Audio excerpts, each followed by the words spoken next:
Hey there, everybody. It's RevKev here. Just wanted to make a quick video now that all the Captain Marvel reviews are starting to come in.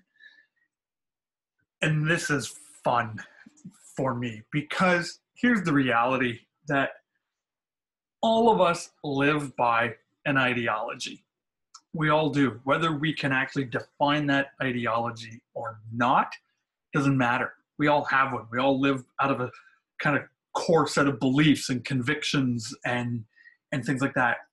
And the reality is you just can't see what you can't see. Sometimes we're so blinded by our convictions, by our ideology, that you just can't see beyond it. And I have such a huge respect for people who are able to have a belief system and be incredibly passionate about their belief system, but they can open up their eyes and they can see another viewpoint. They can actually admit when they're wrong. They can actually admit that they may have made a mistake. And that's why I'm so appreciative of just all the people I've been meeting online who have that, who take that position. And this is what I want to do. I'm going to look at these Captain Marvel reviews a little bit differently than other people. Again, Captain Marvel, it's coming out, and it's already sitting here at an 87%, which is a decent score. It was at 91 a little bit earlier today. It's kind of dropping a little bit as more and more reviews start coming out, but this is the score. Now, we all know there's an ideology here. Whether you believe in this ideology or not, doesn't matter. You look at the score.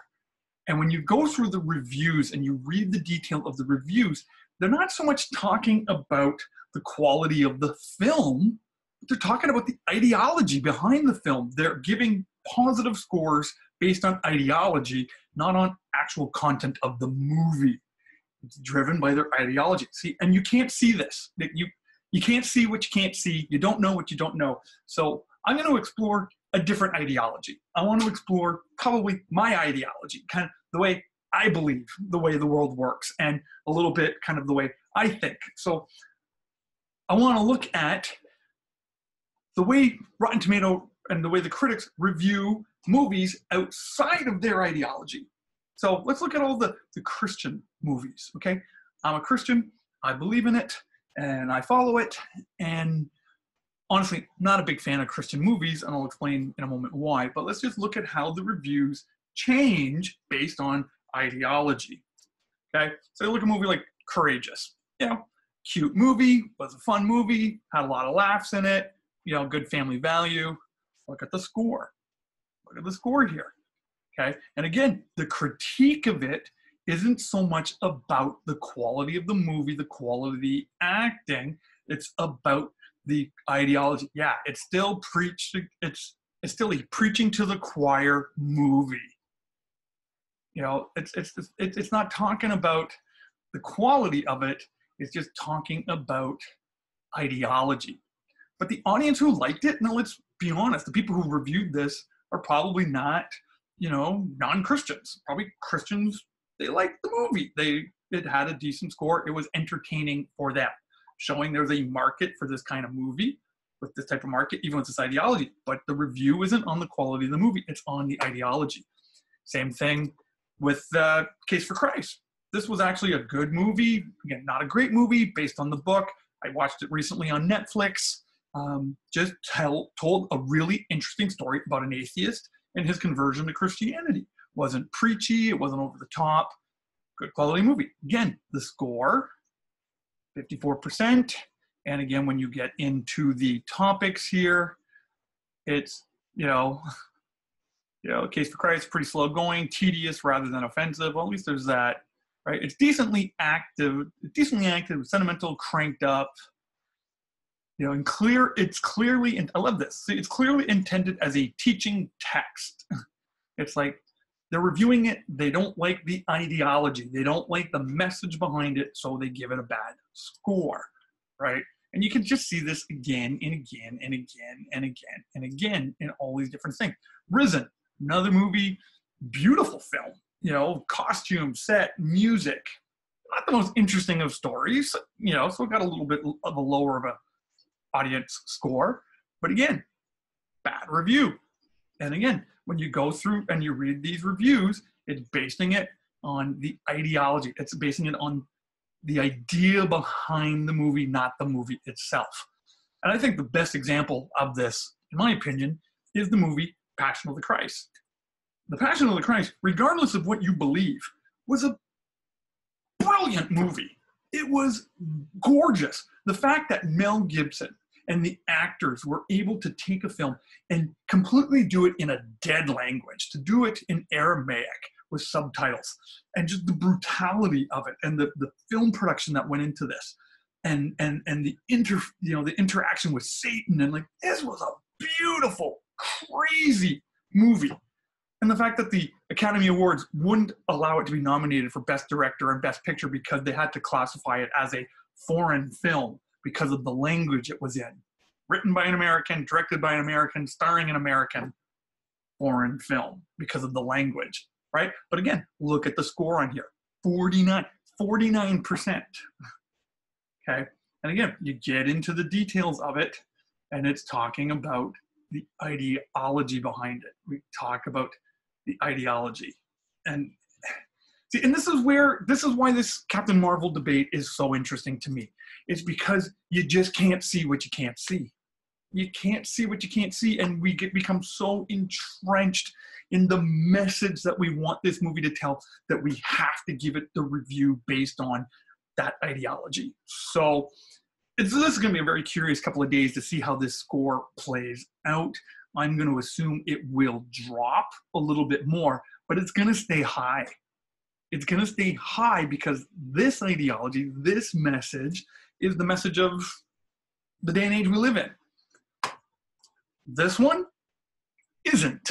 So it's going to get a negative score, regardless of the quality of the movie.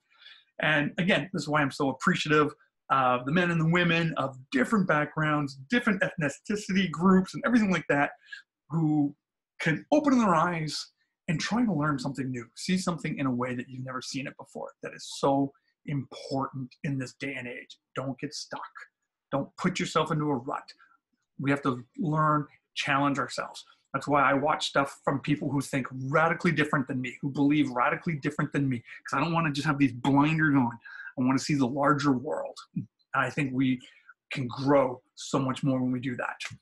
But just as a sidebar, I kind of mentioned very quickly that I'm not a big fan of faith-based movies, predominantly because they suffer from the same problem that Captain Marvel appears to be suffering from, is they're agenda driven. Like, if you're not a Christian, why would you want to watch a movie that's going to push a Christian value on you? Why would you want to watch and be entertained by something that you know is trying to convert you to a different way of thinking, right? And I think you can see this from time to time in the scoring as well. This is why, for me personally, when it comes to faith-based movies, The Passion of the Christ is number one. It's like the best one ever made because it's not, even though it's telling a biblical preachy story, it's not preachy. It's not trying to get you to make some kind of decision. It's not trying to change your viewpoint. It's just telling a story that Mel Gibson, the creator of this, was passionate about and was showing this and just told a beautiful story and made a beautiful film. Wasn't preachy.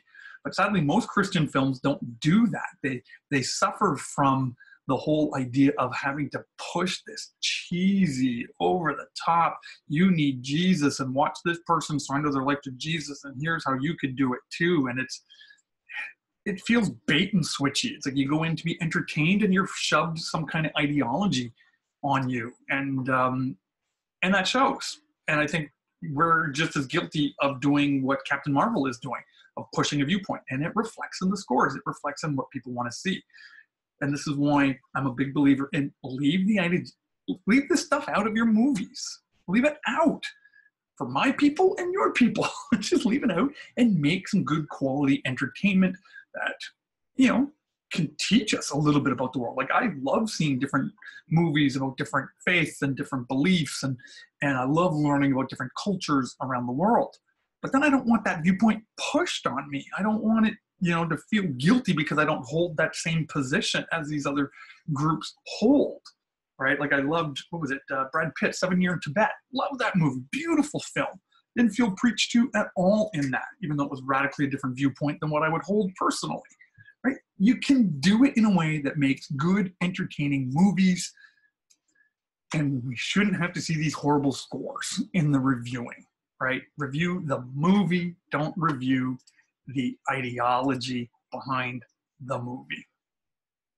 So with that being said, hopefully you found this information useful. Again, we can't see what we can't see, so hopefully this opened up your eyes just a little bit more. If you enjoy the content of this channel, please hit subscribe, share it with others.